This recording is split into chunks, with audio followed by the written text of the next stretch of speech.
Bumalik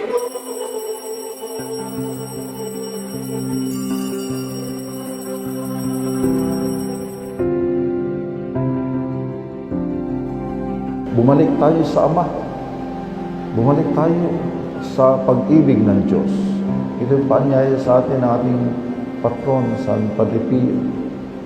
Marami siyang pinagdaanan, pagsubok, pero hindi siya humiwalay sa pag-ibig ng Diyos.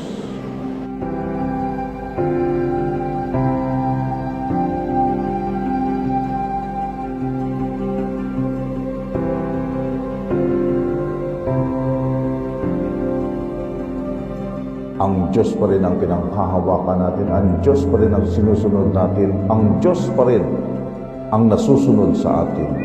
Hindi yung ating gusto, hindi yung ako ang nasusunod, kundi ang Diyos ko ang sinusunod ko. Ang Diyos ko ang naghahari sa atin.